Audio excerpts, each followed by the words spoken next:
Welcome to the One Player Podcast, the show on solitaire board games. I'm your host Albert, and this is episode 322. Into Kingdom Come. Hi, Julius. How are you doing, Albert? Many kingdoms to come. Yes, I'm doing all right. Thank you. Yeah, I figured we were talking about the rise and fall of civilization here today. I felt like Kingdom Come is a good reference. There we go. What is it a reference of? You mean like the Bible? Or just the general idea of kingdoms rise and fall. Just, yeah, all sorts of references pulled out of that. Okay. Yes, I am naive sometimes. So there we go. Today's game is Age of Civilization. Right, as Julius was saying, it's a game about building civilizations. It's a civ building game, little tiny civ building game that you play in about half an hour. Yeah, really tiny. Yeah, yeah, it is actually a very small box. You play over 7 turns, evolving your empire, and then they rise and they fall. And I don't know if your civilization rises and falls and the empire last, or if the empires rise and fall and your civilization last. I'm not quite sure what the difference between those two things are. Neither. No difference really. Probably it's just semantics. But yeah, that is what the game is about. It's a very small game though. It's a worker placement game. It is very tight kind of little game without a lot. Like man, I wish I had so many more options and turns and stuff. And it is what it is for a reason, I'm sure. But I mean, that's a sign of a well-designed, in my opinion, that's a sign of a well-designed decision point, because if it's obvious, then, it's not nearly as good. If it's tight and it's like, I want to do all these things, then all of them theoretically are balanced and good, and it makes for, a better game. But I suppose we're talking more theoretics when we're talking about that and not the game in specific. so this game is actually made by a publisher I'd never heard of, Ice Makes. I only came across them because once in a while I will go into Amazon and search for solo board games and solo role playing games just to see what I find. Because occasionally I'll find stuff there that isn't anywhere else, and that's how I came across this one. So that sounds neat. Little tiny game. It was relatively cheap. I think it was like $25. So I got it, and I was surprised with how neat it is. They do make other games, and there's another game based on this one that's a space theme. I think it's based on it. My understanding is similar mechanics, but I know nothing else about that other than that it exists. So you're on your own. So let's talk about the components. This game has a lot of components in that little box. It's got 4 technology cards. These are basically little player boards where you're going to keep track of the advancements you make. So each player would get one. There's a scoring track that's in 2 parts. There's a permanent action card that you can have on the table. It has 3 different actions on it next to each other, and then 8 action cards that 8 action cards, yeah, 8 action cards that you'll shuffle and you'll lay them out and when you play the game. So each game the actions are different order. I'll get to how that works a little later, but it's an interesting mechanic. I thought it was kind of neat. There's 48 different civilization cards, which is a whole lot. They all work a little different and have different abilities and effects and number of workers and everything. Most of them are used in the solo game. I think there's 7 that you can't use in the solo game, but the rest you can. So it's a huge number. There's also 15 wonders. Each game you're gonna have 5. Well, you can start with 5 civilizations and add one around. So potentially in a solo game, I don't know, about 15 civilizations or 10 to 15 would show up. I don't know the exact number. And there's the 15 wonder cards. In a game, you'll have 5 of them available. No, wait. The number of players plus 3, so 4 of them available. The wonder's always nice. They either give you a lot of victory points or some sort of special benefit that often leads to victory points. So they're pretty neat. Besides that, then you get the start player token for multiplayer. There's a bunch of little wooden tokens for money, bigger wooden tokens for more money. There's technology tokens, the little cubes that you're going to put on your technology tree. There's 4 workers in each color for 4 players. There's 4 star tokens, 1 per color, per player. These are the ones where you track the victory point. There's some event tokens that you could use in variants, and there's some special technology cards. Again, these are used in variants. So there's a whole lot of different things in there. The bulk of the game, really, the most important stuff is really, though, I'd say the civilization cards and the action cards. Everything else is, good, but so-so. And there's the rule book, which is a nice little rule book, and a scenario guide, which is specifically for solo games. So it's a second book just for the solo game.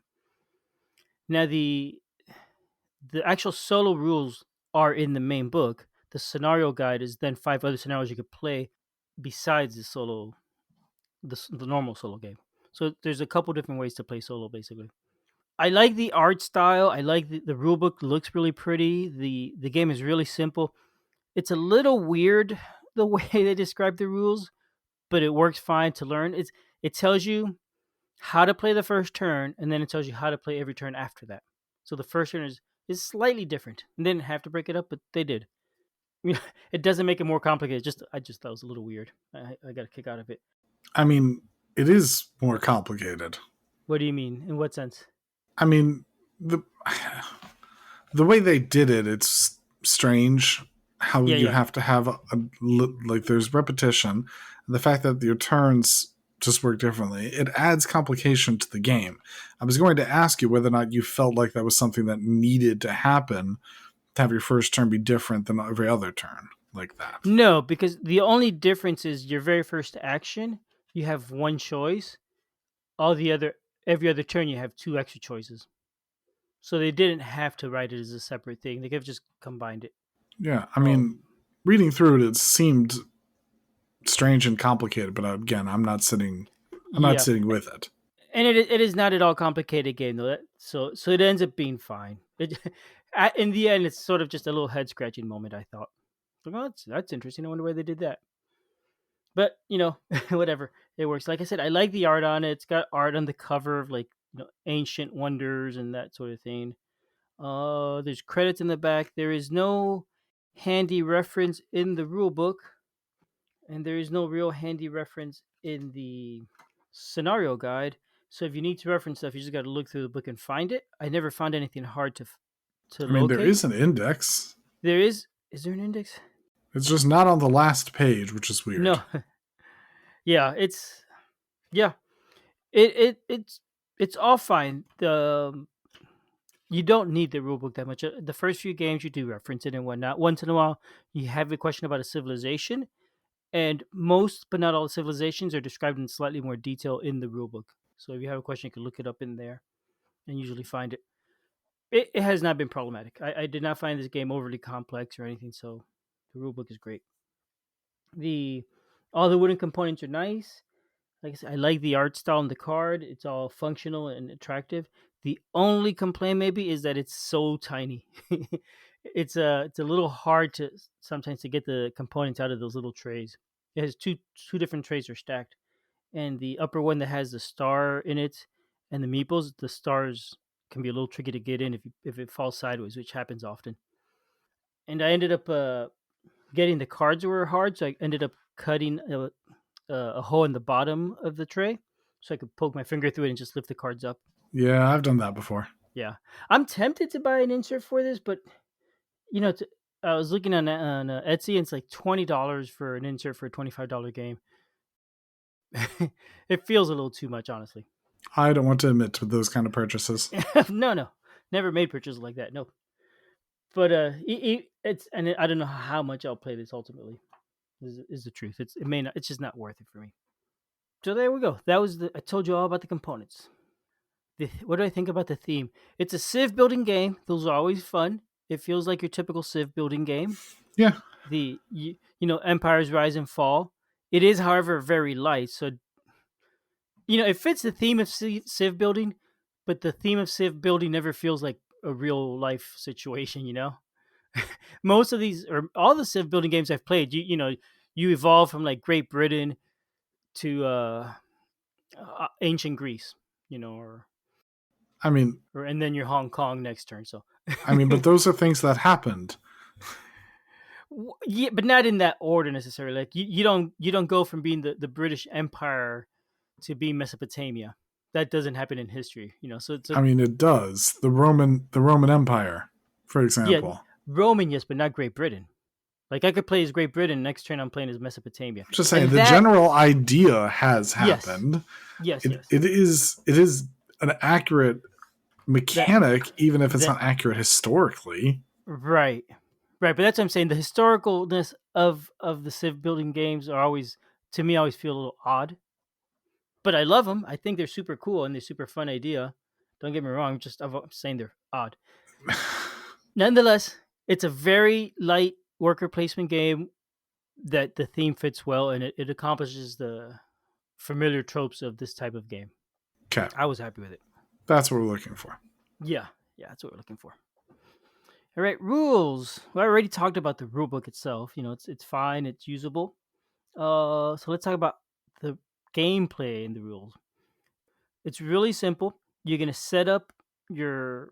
I already mentioned there's that one card that has three actions on it. Well, actually, let me not start with that one. This is a little confusing. There's 8 action cards. You're gonna shuffle them up, so each turn they're different, and you're gonna lay them out in a row. Then you're gonna take that large action card that has 3 actions. That's basically the width of 3 playing cards, and place it right above it. The 3 actions on that card and the 3 actions below it are what you could do in the first turn. Each turn, you now slide that big action card over one space to the right, so certain actions are disappearing and new actions are appearing. And basically, all the actions in the middle, you are going to be able to do them 3 times as that track goes through them. So it's a neat mechanic. I haven't seen that anywhere else. I like that. Just the way it comes up, and I'll talk more about that I think in a little bit. You're going to set up those actions. You're going to deal out 5 civilizations. You're going to deal out 4 wonders. You're going to give yourself a player board, and you're going to give yourself a little bit of money, like 3 coins or something like that. And now you're ready to play. So it's super easy to set up. The first thing you have to do in the beginning of the game is you got to choose a civilization to start as. The different civilization cards, they all have 2 parts. There's an effect that happens while your civilization is active, and there's an ongoing effect that happens the entire length of the game. For your first civilization, you're going to have all of it, so it doesn't matter.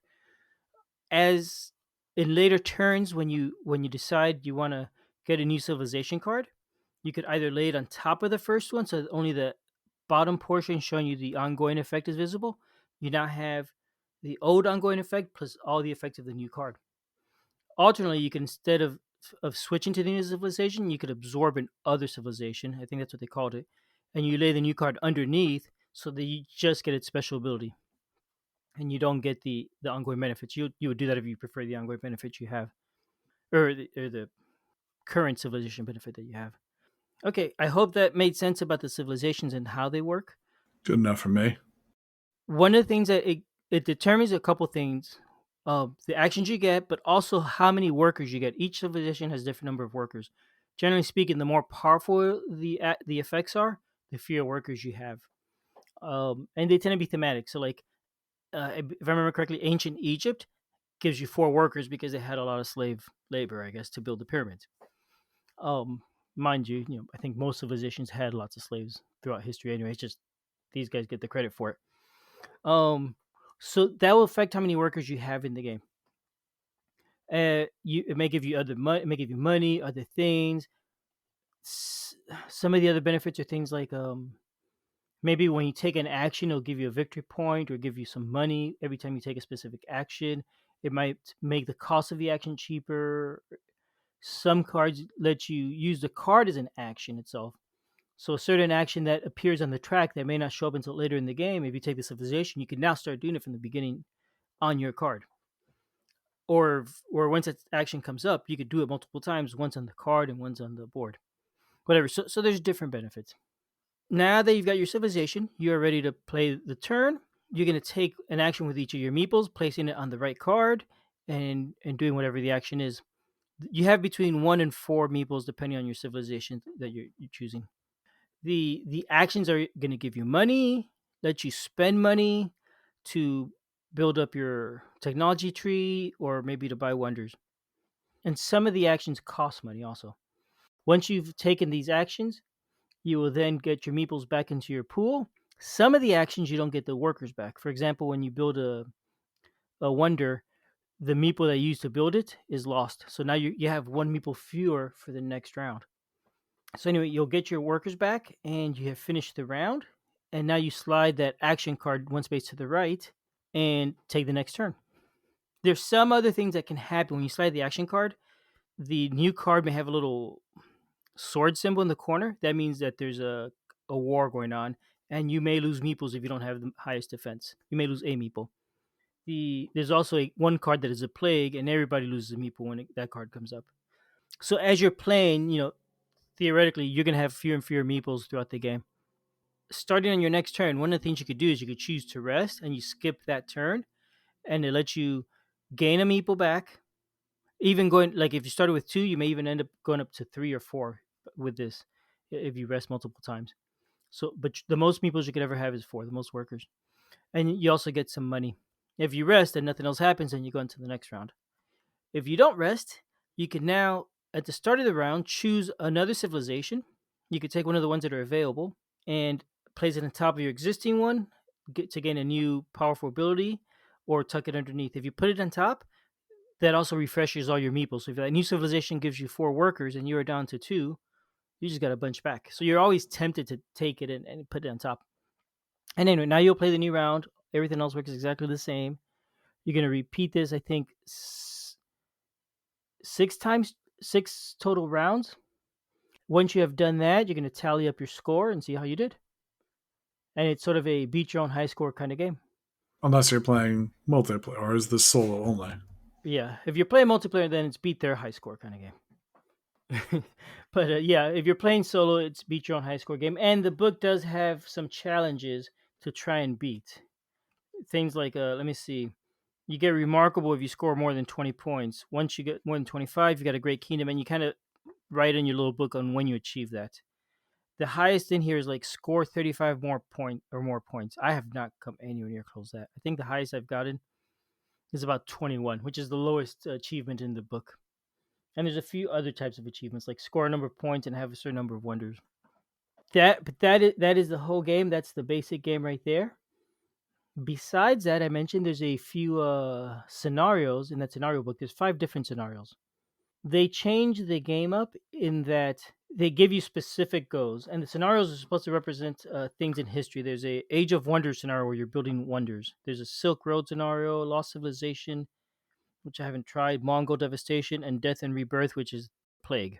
These are historical methods of. Yeah, that's true. Okay, so that does give me the historical stuff I was whining about earlier. And when you play when you play these, you actually are very restricted. It'll tell you, for example, it may say, "Oh, these are the only civilizations you have. They're available from the beginning. You won't add any more." So I didn't mention it, but in the normal solo game, each round you're gonna add a new civilization to pick from. You're gonna put coins on the old ones and then add a new one. So it becomes tempting to take one of the old ones, but maybe the new one is just better. Some interesting choices there. But yeah, the scenarios, it'll have restrictions, civilizations, starting money, other maybe certain wonders, whatever, and different type winning conditions. So they change up the game. I've only played one of them. I have done terribly, and I have not gone back to it. And honestly, I do terribly in this game in general. I find it very hard. Really? Yes, when I've played solo, I have lost every time. Multiplayer. When I play solo, I still don't score too high. That's a little surprising. I don't know. I'm not very good at it. I don't know why. And if you do the scenarios, there tends to be less randomness in them, especially like the first one. It tells you the exact civilizations and wonders that are available, and that won't change the game. The only real randomness is the action cards that you shuffled up are in different order. Or actually, you play against an AI in that game, and there's 3 cards for the AI, and those are also shuffled. So a little bit of randomness there, but that tends to be more indirect. Ooh, my headphones got battery low. So you don't have a lot of issue with that. So I think that's the sort of thing where you're going to play over and over and over in those scenarios until you figure out how to beat it, what the right strategy is. That might be a good way for me to learn the game, get better at I believe in you. it. That's basically the whole game right there. It's a pretty neat game. I do have some thoughts. 6 turns is not enough. Nowhere near enough. It Why feels not? frustratingly short because you only have, I don't know, an average of 3 workers. I'm not sure if that number is high or low or what, but it never feels like it's enough. And you're losing workers every round, or not every round, but often you're losing workers. If you're gonna build a wonder, you're gonna lose a worker, and now you have fewer people for that next round. So that gets a little bit frustrating, and it's a good worker placement kind of frustrating. I mean, I feel like that's true of many worker placement things. We don't let you run your machine until you can get I everything. know, I know, I know. That's the whole worker placement thing. I get that. That's why I was saying it's a good it's a good frustrating. But it is interesting that you start, let's say you start with a nice civilization, you have four workers. As time progresses, that number is going to go down. You start losing workers. Most games I'm used to, you gain workers, or it stays the same or something. Not that you have fewer and fewer, and then you refresh it by picking a new civilization. The one problem is you could only get two more civilization cards. You could only have three total in the game. Once you've picked your third one, you're not allowed to take another one. But that means there's a lot of variety between the different plays. Yes, absolutely. And that is one of the really cool things. There's so many cards, and you don't use that many, so there's a ton of variety, and not just in the civilizations, but in like the action order. Because the a civilization might be really good this game, and because of the order of the actions the next game, might not be that useful. Like one, there might be one that lets you take advantage of a build action, for example, and gives you some bonuses when you build. Well, if the build is the first action on your tableau this game, it's only going to be available once, so not much use.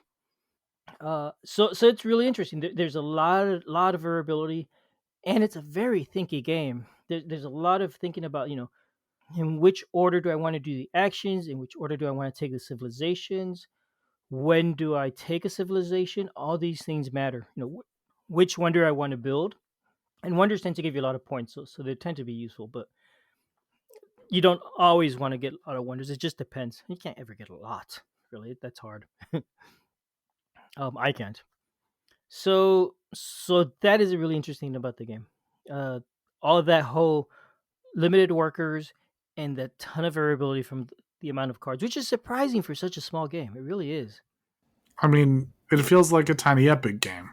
I've only ever played one of them. Oh, really? I Which one was it? It was one I was really excited about, and it was on the podcast. And when I actually got the physical copy instead of the print and play and played it, I didn't find it that satisfying. The space one, that was like the second or third that came out, and after I've just not gotten any of them. But you're right. It is sort of like a tiny epic game, isn't it? Yeah, In the because I feel scope like and the those also complexity have of. a fair amount of variability by having a bunch of cards and a bunch of stuff in it, but it's Yeah. all sort of shrunk down to tiny size. Yep. Same idea here, huh? You're right. It is that kind of game. I think. I haven't played many of those. It kind of reminds me of Small World in the way the Small World, where you rise a civilization and then you take another one. I mean, Small World's not a solo game, but many I was people gonna are say familiar with it. there's a whole lot of war and conflict in Small World that you don't have. You don't have that grow and you shrink and expand that you get in Small World. This is just keep growing. Yeah, the part that it reminds me of is the way when you take a civilization, your other one goes into decline and you lose some of its ability, but not everything of it. This same idea happens here. Excuse me, by choosing a new civilization, your old one's in decline, and most of it is gone, but you still have a lingering effect from that civilization. So yeah, it's a really neat game. I did say I'm probably not going to play this one a whole lot. That's not a knock against it. It's just really that I don't play games a whole lot. I don't revisit them. I'm always moving on to the next game, because of the podcast, really. But I do like this game, and I'm really happy with it. And this is quite a neat find that I like a lot. I find it funny that earlier, like, I don't know how much more I'm going to play this, and now you're saying I really like it and it was a good find. It was. I'm not going to play it a whole lot because I'm not going to revisit games. So that's really what it is. Oh, But it's a great one to pull out. It's really tiny. It plays really quickly. Tons of choice. It's very thinky the whole time throughout, and it's also good multiplayer. I've enjoyed it against my son and my friend. So I do like it a lot. I would highly recommend it. I think. Age of Civilization. I don't know that they have plans for anything like a sequel or anything. Well, I already said there's a space one. I would like to see an expansion for this. Then maybe I'd still get it. an expansion? What, with more cards? More civilizations or something. More technologies. The technology tree has 9 spaces, and it's hard to get maybe more than 3 levels in it. It's really hard to get to do much of anything in this game, I find. And when you choose to do the technology tree, you kind of tend to pick one path, maybe another space, but it is very very restricted in what you're gonna be able to get So done. you want to be like Caverna Cavey Cave Iron Age, where it just sort of extends the time play. Yeah, and does you get to do everything? Yeah, I want to keep playing until I've just taken over the whole world and then evolved into the space version of the game. I guess I don't know, but if that's the case, I should play Space Corp. That's a neat game because you start small, and then once you fill up the board, you flip over to the next board, and now you're going not just into the solar system, but to the outer solar system. And then once you fill that board, you go to a new board, and now you're exploring the whole galaxy. That's kind of what I want. Talk about a tangent there. Just a little one, but I think it was relevant. Yeah. All right, Julius. Any comments or questions? I think I've discussed them. I mean, you said you have not played any of this multiplayer, so you don't know. No, I have. I have played a multiplayer. I've played with my son, and I've played 2 and 3 player games. So it doesn't seem like there's a lot of attack for this one. It feels like even multiplayer, it's mostly solo. Yes, it is mostly solo. What does happen? I did mention there's a war whenever you get the action card. There's a little sword on the top. At that point, whoever has the least armor or defense or whatever it's called, and or the people tied for it will all lose one worker. So that's about the level of interaction right there. And you don't even interact in actions. In the multiplayer game, you take your turn completely and then remove all your meeples off the board, and the next person goes and has all the spaces available. Oh my gosh! Yeah, it's kind of weird. There's no interaction in that case. No, other than maybe planning for the defense, so that you don't get attacked when they do. Why would they do that? It works. It's still a fun game. Is it really? Even when there's absolutely no interaction? Yep. It's still fun multiplayer. Still fun. And there's still the challenge of who's gonna take who's gonna take which civilization. Like there might be a civilization we both want.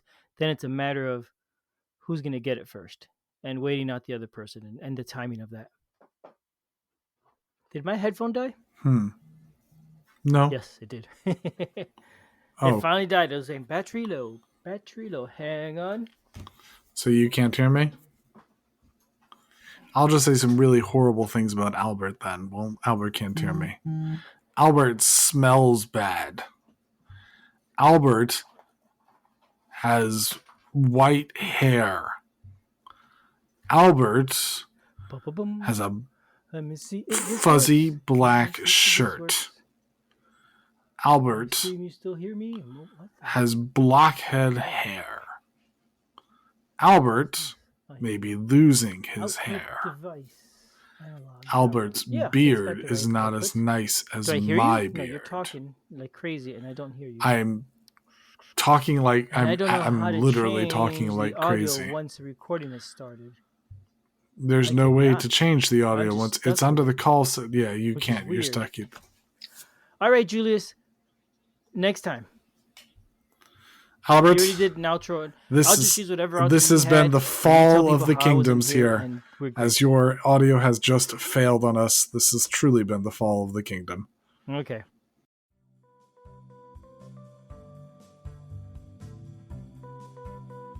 Thanks for listening. We love feedback, so we love hearing from you. You can reach me at julius@oneplayerpodcast.com or JLBird on BGG, and Albert can be reached at albert@oneplayerpodcast.com or Fractaloon on BGG. Our website is oneplayerpodcast.com with the number 1, and we're also on Twitter at oneplayerpodcast. The intro music is copyright Angus, can be found at jamendo.com. The transition music is copyright by Dan El Duce Pancaldi, whose page is at donpancaldi.com. The One Player Podcast is protected under a Creative Commons share-alike license. Thanks for listening.